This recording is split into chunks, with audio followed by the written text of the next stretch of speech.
नमस्कार दोस्तों। लासा में हम लोग कुछ और सवाल देखते हैं आगे। पहले सवाल कह रहा है कि दो संख्याओं का मासा 8 है, लासा 320 है, संख्याएं ज्ञात करो। तो अब सिर्फ ये दिया है उसने कि दो संख्याएं हैं, उनका मासा दिया है और लासा दिया है और कह रहा है संख्याएं ज्ञात करो। अब ये कैसे ज्ञात करेंगे? ठीक है, तो हम ऐसे देखते हैं। पहली चीज हम ये बता रहे हैं कि ये मासा और लासा के लिए कि अगर मान लो कि कोई संख्या एक ए है, ठीक है, और दूसरी संख्या मान लो बी है, ठीक, ए है और दूसरी संख्या बी है, और उसका मासा मान लो एम है और लासा क्या है, एल है, ठीक है, मासा और लासा ही हो गया।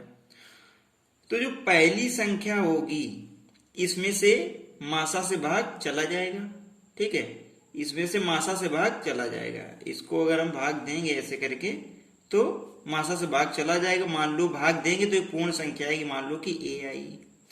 और जो दूसरी संख्या है इसमें भी हम मासा से चाहें तो भाग दे दें, इसमें भी भाग चला जाएगा और मान लो एक पूर्ण संख्या बी आई। ठीक, ये बात समझ में आ गई। और ये मासा से हम इसमें भी भाग दे सकते हैं लासा में, ठीक है, तो इसमें भी भाग चला जाएगा। अब जैसे कि मान लो यहां से इसमें से हम भाग देंगे, मतलब कि एक संख्या में मासा से भाग दिया तो ए आ रहा है, तो ए बराबर हम क्या लिख सकते हैं, ए एम, ऐसे लिख सकते हैं। इसी तरह से हम बी बराबर बी एम लिख सकते हैं ना। तो मेरा मतलब ये है कि किसी संख्या, अगर दो संख्याओं का मासा m है तो उन संख्याओं में अलग अलग मासा से भाग चला जाएगा और उन संख्याओं के एलसीएम में भी मासा से भाग चला जाएगा, ठीक है। अब क्या होगा कि इन संख्याओं के योग में भी मासा से भाग चला जाएगा। अगर मान लो इन संख्याओं का योग है तो दोनों को जोड़ दें, यानी कि a प्लस बी कर दें तो भी मासा से भाग चला जाएगा, और इन संख्याओं के अंतर में भी चला जाएगा, मासा से भाग चला जाएगा। तो हम ये करते हैं कि दो संख्याओं का मासा 8 है और लासा 320 है। तो अगर मान लो कि a की वैल्यू a बराबर am है और b बराबर bm है, तो इन संख्याओं का, यानी a है और ये जो b है, तो a और b का अगर हम निकालें क्या, लासा, इन संख्याओं का अगर लासा निकालेंगे तो क्या आएगा, जो कॉमन a और b और m, a into B into M, ये इसका लासा आएगा इन संख्याओं का, ये नहीं आएगा। l बराबर a into B into M, ये इनका लासा होगा। तो हम ऐसा करते हैं कि लासा में भाग करते हैं। लासा कितना दिया गया, लासा 320 दिया गया है, तो 320 में से मासा कितना है, 8 से भाग करें तो कितना, 8 चौको 32, कितना आ जाएगा, 40 आ जाएगा। तो ये 40 आया। तो अगर लासा में हम मासा से भाग करेंगे तो 40 आया, है ना। और ये यहां पे देखें कि लासा क्या है, ए बी एम, और इसमें अगर मासा से भाग करेंगे ए बी एम, और इसमें अगर मासा से भाग करेंगे तो एम से एम कट जाएगा, क्या बचेगा, ए बी। तो ए बी बराबर ये आ जाएगा। तो ए बी बराबर तुम्हारा समझ लो कि 40 आया है। ए बी बराबर कितना आया, 40। ए इंटू बी बराबर 40। अब ये क्या है, ये अभाज्य गुणनखंड है, ठीक है। ये a 40 अभाज्य गुणनखंड कर लो, 1 गुणित 40 कर सकते हैं। अच्छा, और क्या कर सकते हैं, 40 को 2 गुण से 20 भी कर सकते हैं, और 4 गुण से 10 भी कर सकते हैं, ठीक है, और 8 गुणित 5 कर सकते हैं। ये गुणनखंड हो जाएंगे इसके, ठीक। अब हमें अभाज्य गुणनखंड लेना है, ठीक है, कोप्राइम। तो 2 गुणित 40, तो ये तो हो नहीं सकता है क्योंकि इनमें से भी 2 क्या है, कॉमन है। 4 और 10 में भी 2 कॉमन है, भी नहीं हो सकता, हमें को प्राइम लेना है, ठीक है। तो 1 और 40 ये हो सकता है, और 8 इंटू 5 ये पॉसिबल है, ए और बी की वैल्यू, समझ गए। तो a बराबर 8 और b बराबर 5 यहाँ पे आ जाएगा, 8 और 5 आ जाएगा। a की वैल्यू कितनी है, स्मॉल a की वैल्यू 8 हो जाएगी, और ये b की वैल्यू तुम्हारी 5 हो जाएगी। अब हमें संख्याएं ज्ञात करनी, तो संख्या क्या थी, a, कैपिटल A, और कैपिटल A बराबर स्मॉल a, यानी कि जो इसका अभाज्य गुणनखंड आएगा उसमें मासा से गुणा करा देंगे। तो a बराबर क्या हो जाएगा, a बराबर हो जाएगा a की वैल्यू ये a m, तो ये ए बराबर कितना आ जाएगा, ए की वैल्यू है तुम्हारी 8 और यम मासा तो तुम्हें दिया गया था 8, ठीक, 8 8 64 64 आ जाएगा। इसी तरह से बी निकालेंगे, ठीक है, इसी तरह से क्या करेंगे, बी की वैल्यू हम निकालेंगे।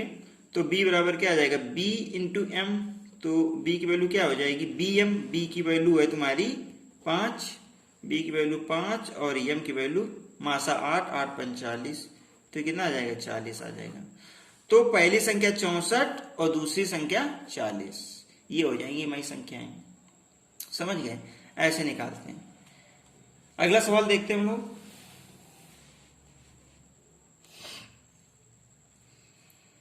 कह रहा है कि दो संख्याओं का योग 132 है और उनका लासा 360 है, संख्याएं ज्ञात करो।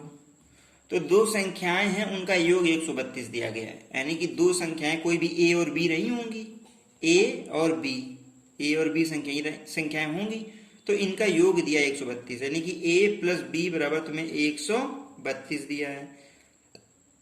और इनका लासा दिया गया है, लासा, ठीक है।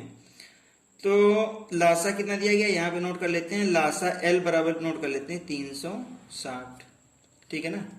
अच्छा, हमने अभी इसके पहले वाले सवाल में बताया था ना कि ए को हम क्या लिख सकते हैं, भाई संख्याएं हैं तो इनमें मासा तो कॉमन दोनों में होगा ना, मासा से बात चला जाएगा। तो ए की जगह स्मॉल ए इंटू यम मासा लिख लेते हैं और प्लस बी की जगह स्मॉल बी इंटू मासा लिख लेते हैं, बराबर कितना आ जाएगा, 132 आ जाएगा।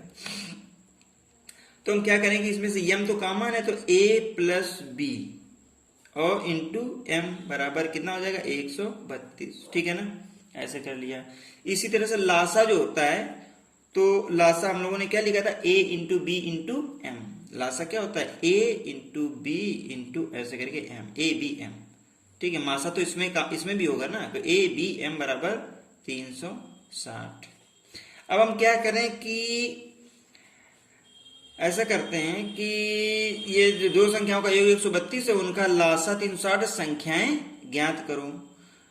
तो ये समझ लो कि यम क्या है, कि यम तो दोनों में होगा ना, मतलब कि ये जो 132 है इसमें भी यम है और इसमें भी यम है, ठीक है। तो देखते हैं इनके फैक्टर करा करके, यम मतलब हाईएस्ट वैल्यू होती है दोनों की कॉमन, हाईएस्ट कॉमन। तो 132 है, तो 132 को हम लिख सकते हैं 12 गुण से 11, ठीक है। ये 12 कम 12 2 और 12 और 13, 132 आ जाएगा। 12 गुण से 11 इसको लिख सकते हैं यहाँ पे, ठीक, यानी कि a plus B into M बराबर 12 गुण से 11, और यहाँ पे a into B into M, इसके अगर फैक्टर कराएं तो ये हो जाएगा 12 गुण से 30, ठीक, 12 गुण से 30। तो इन दोनों में देखें तो हाईएस्ट कॉमन क्या है, ये इसमें और इसमें हाईएस्ट कॉमन, यानी कि m, देखो m क्या है, दोनों में कॉमन है मासा, इसमें भी m कॉमन है, और यहाँ पे कॉमन कितना है 12, और यहाँ पे दोनों में मतलब 12 कॉमन है। तो मासा यहाँ से हमारा क्या आ जाएगा, m बराबर हमारा 12 हो जाएगा।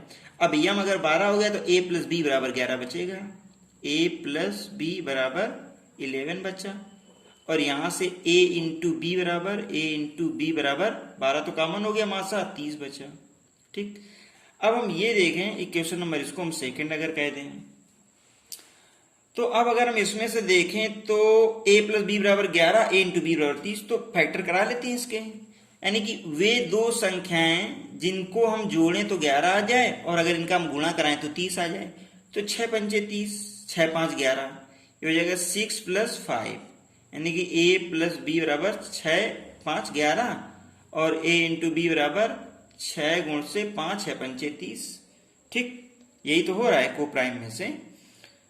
तो क्या हो जाएगा कि यहां से हम ये देख सकते हैं कि a की वैल्यू हम 6 ले सकते हैं और b की वैल्यू 5 ले सकते हैं, a की वैल्यू 6 ले सकते हैं, b की 5 ले सकते हैं, समझ गए। तो a की वैल्यू आ जाएगी 6 और b की वैल्यू आ जाएगी 5। अब क्या करें, तो संख्याएं ज्ञात करो। तो संख्याएं क्या होंगी, ये जो a और b की वैल्यू आती है इसमें से मासा से मल्टीप्लाई करा देंगे, यानी कि जो संख्या पहली a है वो a इंटू एम, तो a की वैल्यू कितनी है 6 और m मासा कितना है 12, तो 12 छंग का 72 ये हो जाएगा। और b क्या आ जाएगा, b इंटू एम, तो b बराबर कितना हो जाएगा, b इंटू एम, तो b की वैल्यू कितनी है 5 और m मासा तो कितना है 12, तो 12 पंचे 60, तो b बराबर कितना आ जाएगा 60। तो पहली संख्या 72 और दूसरी संख्या 60 हो जाएगी। ठीक, तो यही हमारा आंसर हो जाएगा। इस तरह से हम संख्या निकालने की, दो संख्याओं का यहाँ पे योग दिया था और लासा दिया था तो भी हमने संख्याएं निकाल ली, और इसके पहले वाले सवाल में दो संख्याओं का मासा और लासा दिया था तो भी हमने संख्याएं दोनों अलग अलग निकाली थी। ठीक, अब देखते हैं थोड़ा सा डिफरेंट, इससे ज्यादा मतलब जो है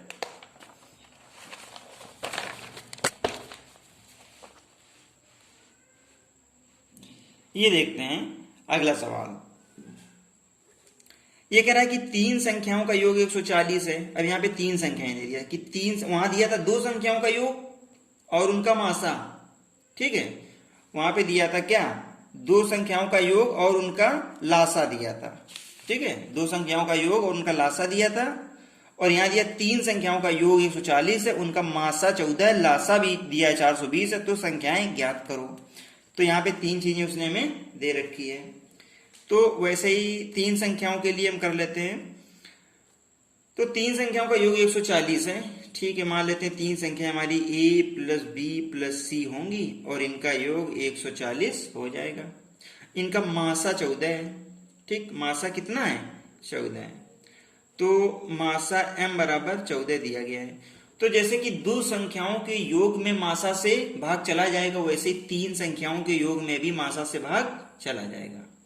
तो हम तीन संख्याओं का योग है और इसमें से मासा से भाग कर सकते हैं। आई बात समझ में? तो अगर मासा से हम भाग करेंगे तो क्या आ जाएगा, तो ये हो जाएगा तुम्हारा, वही a को लिख सकते हैं मासा स्मॉल a m, b को स्मॉल b m और c को स्मॉल c, और m बराबर 140। अगर हम इसमें से मासा से भाग करेंगे कितना 14 है, तो a small a plus small b plus small c की वैल्यू हो जाएगी 10। कितनी आ जाएगी 10। अब 10 को हम तोड़ लें, 10 को किसी भी तरीके को प्राइम में से कोई भी नंबर में भी तोड़ सकते हैं, 1 प्लस 4 प्लस 5 या 2 प्लस 3 प्लस 5, ऐसे करके किसी भी तरीके से हम इसको तोड़ सकते हैं। तो पहले तो हम आगे की शर्त इसकी देखते हैं क्या है। तो a प्लस बी प्लस सी बराबर 10 कह रहे कि इनका मासा 14 है और लासा 420 दिया गया है। लासा कितना है 420। तो अगर लासा 420 है तो इन संख्याओं को मालूम है लासा क्या होगा, Lasa a b c m हो जाएगा। लासा क्या हो जाएगा a इंटू बी इंटू सी और m, ये दिया है इसने 420। अब अगर हम इसको मासा से डिवाइड कर दें, जो 14 दिया गया था, मासा से हम अगर इसको 14 से डिवाइड कर दें तो ये मासा से मासा कट जाएगा। a b c बराबर कितना हो जाएगा 14 × 14 42 30 आ जाएगा। कितना आ जाएगा a b c बराबर 30। इसको इक्वेशन नंबर 2 डाल दें। तो हम यहां देखें कि ये a प्लस बी प्लस सी बराबर 10 है और a b c बराबर 30 है। तो इसके फैक्टर कराएं इस तरीके से कि वे तीन संख्याएं जिनको जोड़ें तो 10 आ जाए और अगर हम उनको गुणा करें तो 30 हो जाए। ठीक, तो क्या होंगी वे तीन संख्याएं, वे फैक्टर्स? जैसे कि 30 है तो 30 को हम क्या लिख सकते हैं, 2 पंचे 10 और 30। ठीक है, यानी कि 2 3 6 पंचे 30 ऐसे कर सकते हैं। 2 पंचे 10 30 ऐसे कर सकते हैं। इसके अलावा और क्या कोई फैक्टर कर सकते हैं इसके 30 के? हाँ, और भी कर सकते हैं। 30 के चाहो तो एक गुणते 30 भी कर सकते हैं। 1 × 1 × 30 भी कर सकते हैं। ठीक है, और तो कुछ हो नहीं सकते इसके।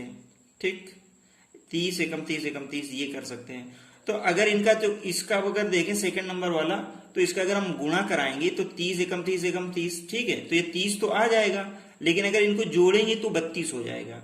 तो ये तो संभव नहीं है। इसके ऊपर वाला अगर देखें तो गुणा कराएंगे तो 13 15 दूनी 30।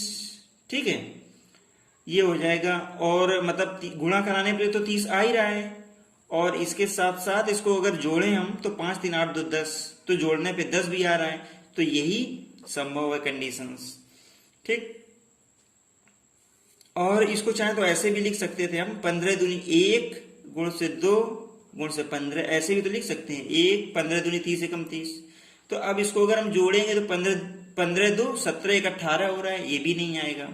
समझ गए, ऐसे भी नहीं संभव है। ठीक, और 6 पंचे 30 ऐसे कर सकते हैं हम चाहे तो, 6 पंचे 30 एकम 30 ऐसे भी कर सकते हैं। तो ये भी नहीं होगा, 6 5 11 1 12 जोड़ने पे 12 हो रहा है, ये भी नहीं होगा। तो कुल मिला के 2 गुणते 5 गुणते 3 ये जो हमने फैक्टर किए हैं यही पॉसिबल है। तो a की वैल्यू मान लो स्मॉल a की वैल्यू कितनी हो जाएगी 2, स्मॉल b 5 ले लो और स्मॉल c 3 ले लो। तो क्या आ जाएगा, इन सब में क्या है कि एलसीएम से मल्टीप्लाई करा दे तो a बराबर कितना आ जाएगा, a इंटू एम। तो a की वैल्यू तो 2 है और m की वैल्यू कितनी है, मासा कितना था 14, तो 14 दूनी 28 आ जाएगा। इसी तरह से b की वैल्यू अगर निकालें तो b इंटू एम, और b की वैल्यू 5 है और m की वैल्यू कितनी है 14, 14 पंचे 70 आ जाएगा। ठीक, और अगर c की वैल्यू निकालें तो c की वैल्यू c इंटू एम, और c की वैल्यू कितनी है 3, तो 3 गुण से 14, तो ये कितना हो जाएगा 42, 42 आ जाएगा। ठीक, तो a की वैल्यू आ जाएगी हमारी 28, b की आ जाएगी 70 और c की आ जाएगी 42। ठीक है, a b c की वैल्यू अलग अलग निकल आएंगी, इस तरीके से हम लोग निकाल लेंगे, यही हमारा आंसर हो जाएगा। समझ गए। चलिए एक सवाल और देखते हैं कि कह रहा है कि दो संख्याओं का लासा उनके मासा का 56 गुना है। अब इसने दे दिया कि जो लासा है ना, जो लासा l है वो उनके मासा m का 56 गुना है। ये एक उसने कंडीशन दे दी हमें। ठीक है, एक क्वेश्चन नंबर फर्स्ट डाल दो इसको। इन संख्याओं के लासा व मासा का योगफल भी दिया है। लासा और मासा का योगफल यानी कि लासा और प्लस मासा बराबर दिया है का योगफल 684। ये क्वेश्चन नंबर उसने सेकंड दे दी। कह रही थी उनमें से एक संख्या भी उसने दी है कैपिटल A बराबर, एक संख्या 96 है। ठीक है, एक संख्या 96 हो तो दूसरी संख्या ज्ञात करना है, यानी कि हमें b की वैल्यू निकालनी है। तो b की वैल्यू कैसे निकालेंगे यहाँ पे हम, अब हम ऐसा कर लेते हैं कि ये मान लो कि हम लासा और मासा का योग 684। तो अच्छा ये बताओ, लासा प्लस मासा के योग में भी तो मासा से भाग चला जाएगा, लासा और मासा के योग में भी तो भाग चला जाएगा। तो पहली चीज तो ये जो हमें दिया गया है कि लासा जो होगा ना, तो लासा की वैल्यू 56 एम है। कितनी है, लासा की value 56 M. Equation number first और सेकंड को अगर ध्यान दें तो क्या है, लासा प्लस मासा बराबर 684। अब लासा की जगह 56 एम लिख सकते हैं, 56 एम, 56 एम, और मासा की जगह एम बराबर 684। तो 56 1 57, 57 एम बराबर 684। तो यहां से m की वैल्यू निकाल लेंगे, 684 डिवाइड बाय 57। ठीक है, तो इसमें से इसको डिवाइड कर दो, m यहां से निकल आएगा। 684 में 57 से भाग देंगे तो क्या आएगा, दे करके देखिए जरा। 684 में से 57 यानी कि 57 से डिवाइड करेंगे तो कितना जाएगा, ये आ जाएगा 12। m बराबर आ जाएगा कितना 12, यानी कि मासा कितना है 12। तो अगर मासा 12 है तो लासा भी तो हम निकाल लेंगे। लासा कितना हो जाएगा, यहां से अगर हम चाहें तो लासा बराबर 56 गुणते m हो जाएगा, 56 और इंटू m की जगह 12, ये लासा हो जाएगा। ठीक, लासा मिल गया और मासा भी मिल गया। अब एक संख्या भी मालूम है, दूसरी संख्या मालूम करनी है। तो हमें मालूम है कि दूसरी संख्या जो होगी है ना, जो सेकंड वाली जो संख्या होगी b, ठीक है, b हम कह दें इसको, b से दूसरी संख्या होगी। तो लासा गुणते मासा क्या होता है, लासा गुण से लासा और मासा का गुणा और डिवाइड बाई पहली संख्या a। ठीक, तो लासा हमने निकाला 56 इंटू 12, 56 इंटू 12, और मासा कितना है m 12 और डिवाइड बाई a यानी कि पहली संख्या 96। ठीक, तो 12 अट्ठे 96, 8 आ जाएगा ये, और ये 8 छंग 48, 8 सत्ते 56, और ये आ जाएगा 12 सत्ते 84। तो बी बराबर कितना आ जाएगा 84। ठीक है, दूसरी संख्या हमारी कितनी आ जाएगी 84, यही आंसर हो जाएगा। दूसरी संख्या हम यहाँ से निकाल लेंगे। ठीक है दोस्तों, तो अभी 2-4 सवाल और करने हैं इसके, लेकिन अगले वीडियो में करेंगे, अदरवाइज वीडियो बहुत लंबा हो जाता है।